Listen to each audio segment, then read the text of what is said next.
With all the good news coming out for cryptos, why do their prices keep dropping?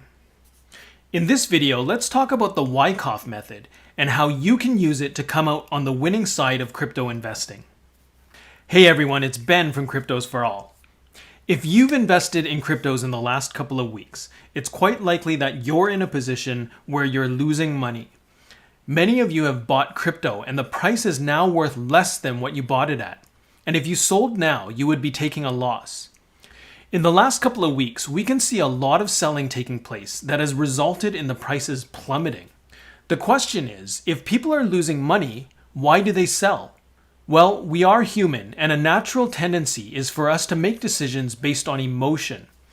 A natural human reaction when we're in pain or when we're losing money is to stop the pain, stop losing money, which means to sell, even when it's at a loss. But we have to have a contrarian mindset and resist the urge to act emotionally. Instead, we want to make rational, smart decisions. And what can help us make smart decisions is to understand the game and how it's played. That's right, whether or not you realize it, investing or trading in the crypto market or any other freely traded market for that matter is very much a part of a kind of game. In fact, if you don't realize it's a game, you're almost certainly losing money. Either that or you've been really lucky so far, but it's only a matter of time before you lose out. So the objective? To make as much money as possible. Understand that every time someone makes money, there is someone that they're taking that money from. Or in other words, someone is losing that money. This is how supply and demand works. You may have heard the term buy low, sell high. On the flip side, you don't want to buy high and sell low.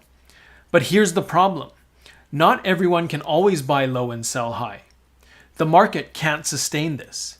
In order for someone to make money buying low and selling high, there needs to be people buying high and selling low to meet that demand. Now, who in their right mind would buy high and sell low?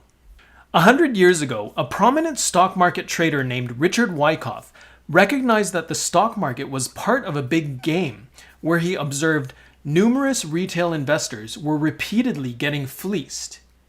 Or in other words, they were losing money in the stock market. He then spent his life teaching people how this game worked. Here it says he dedicated himself to instructing the public about the real rules of the game as played by the large interests or smart money. What he taught is known as the Wyckoff method. Here's a very high-level overview of some of his observations and what he taught. Wyckoff taught about a composite man. He encouraged people to look at the market as if a single entity was controlling it. He said all the fluctuations in the market and in all the various stocks should be studied as if they were the result of one man's operations. Let us call him the composite man, who in theory sits behind the scenes and manipulates the stocks to your disadvantage if you do not understand the game as he plays it, and to your great profit if you do understand it. In reality, though, this composite man consisted of whales, institutional investors, governments, miners, and collectively they're called market makers or smart money. They may be manipulating the market because of how much money they have, or they're in a position of great power or influence. This composite man acts in his own self-interest, but has a predictable strategy which we can learn from. But it doesn't matter who this composite man is, whether it's a government with power spreading FUD, lots of money to move around in the market, or is a powerful influencer on social media who can cause the markets to rise and fall with a single tweet. Wyckoff advised retail traders to try to play the market game as the composite man played it. In fact, he even claimed it doesn't matter if market moves are real or artificial. That is, the result of buying and selling by the public and bona fide investors, or artificial buying and selling by larger operators. Now, the reason why he says it doesn't matter whether this is real or artificial, whether it's a natural occurrence or whether it's manipulated, because we all have the ability to buy and sell whenever we want, which means we can buy and sell when the smart money does and have the potential to make a lot of money. We just need to understand the game, how it works, and how to win at that game. Where we go wrong is that for various reasons, whether we're ignorant to what's going on or we turn a blind eye to it, We don't act accordingly in response to the composite man's actions, and this is how we lose money. Wyckoff says, if one could understand the market behavior of the composite man, one could identify many trading and investment opportunities early enough to profit from them. Wyckoff goes on to describe a price cycle, which is 4 phases that repeats over and over again. The 4 phases are: when the price is oversold, there's an accumulation area. Then, when demand is greater than supply, there's an uptrend, or what he calls a markup. Then, when prices are overbought, there's a distribution area. And the last phase is when supply is greater than demand. There's a downtrend, or what he calls markdown. This price cycle provides opportunity, either to make money or to lose it. Now, the 2 main parts of the cycle that are of great focus are the accumulation area and the distribution area. Each of these 2 parts go through very distinct events and have 5 phases. Let's start with the distribution area. Now, I'm not going to go into extreme detail about each of these phases. The purpose of this video is really just to go over a very high-level overview so you can get an understanding of how this game is played. There's a lot of nuances to this information, and I would encourage you to research this more on your own. Now, as you can see from this chart, distribution goes through 5 phases. The whole purpose of this distribution phase is to exhaust all demand and to have supply in control. Phase A is stopping the prior uptrend. You can see an uptrend here, and this is when the retail investors and the masses are buying like crazy out of FOMO, leading up to a buying climax. But after this, you can see that the trend starts to reverse. And there's a lot of up and down movement in Phase B, which is building a cause for a new downtrend. And you can see even as the price goes higher here, there's this upward thrust, which tricks retail investors into buying, thinking that the price will go higher because they've already seen a big uptrend and they think that this is going to continue on. But what happens is it actually reverses and it builds a case for a new downtrend. Meanwhile, the composite man is selling off all of their positions to buyers. Then in Phase C, there's a decisive test of remaining demand. And so UTAD is the upthrust after distribution.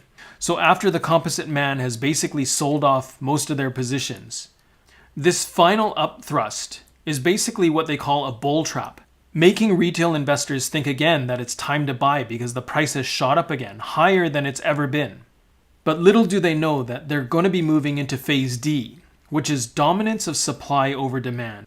And that's where when supply overtakes demand, the price plummets. And then Phase E is when it's obvious that supply is in control and there's a full-on markdown or downtrend. Now let's look at the accumulation part of the cycle. And it very much is like a mirror of distribution. Now the whole purpose of accumulation is to exhaust all supply and have demand in control.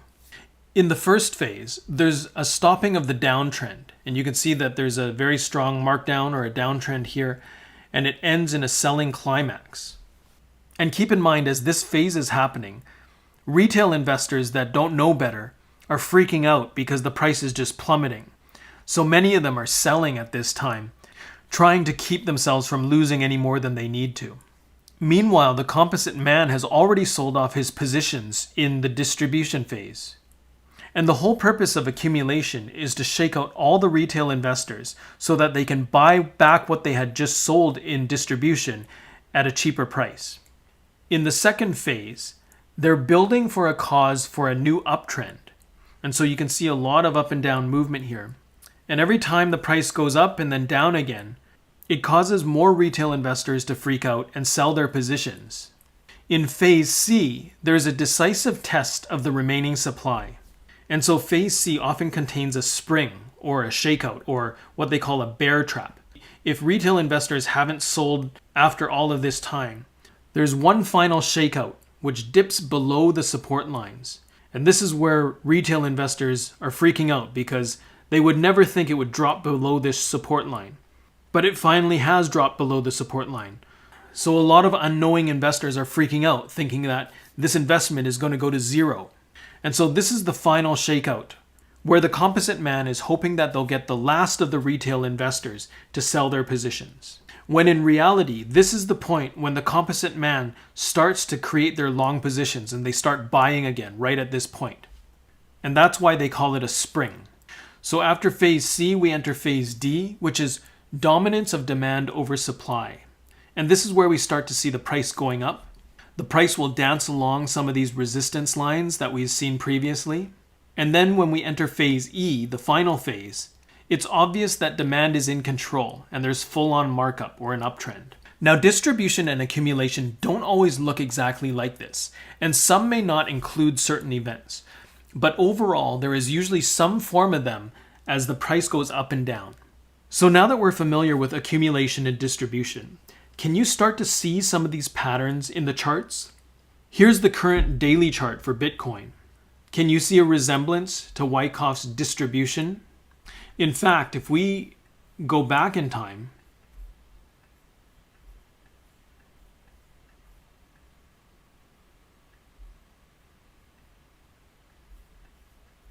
we can see price cycles happening over and over and over again. So we can see an uptrend, we can see distribution, we can see a downtrend, we can see accumulation, we can see an uptrend, distribution, downtrend, accumulation, uptrend, distribution, downtrend, and so on and so forth. Now, of course, in this most recent downtrend, this has been a pretty steep decline by about 50%. And it's had a lot of unknowing investors really freaking out. But knowing what we now know about Wyckoff's method, this is all part of the composite man's pattern, and it shouldn't surprise us at all. So with this knowledge, you want to invest like the composite man does. Identify the buying and selling opportunities, and don't buy on emotion. You may have heard the phrase, sell on greed, buy on fear. This is what the smart money does. But the masses buy on greed and sell on fear. This is the natural reaction when you involve emotions. If you bought cryptos and the price has dropped, don't sell. Hold for the long term. We're still in a bull cycle, so I think the price will go higher. Recognize that we're now in a buying opportunity. Now is the perfect time to buy. And dollar cost averaging is also a great strategy. But if you're already fully invested and can't or don't want to buy anymore, just hold on to what you have and don't sell. Be patient. Don't make decisions based on emotions. Instead, educate yourself about this game we're in and understand what the composite man does and why. Then make the smart decisions to maximize your profits. Now, this isn't investment advice, and I'm not a financial advisor. And sure, just because something happened in history doesn't necessarily mean it will happen in the future. But if Wyckoff came up with this model a century ago, long before cryptocurrencies ever existed, and if the patterns appear time and time again, it's worthwhile paying attention. If you found this video helpful and enlightening, please remember to hit the like button so that YouTube's algorithm will share it with more people. And subscribe to this channel for more content like this. Thanks for watching, and I'll see you in the next video.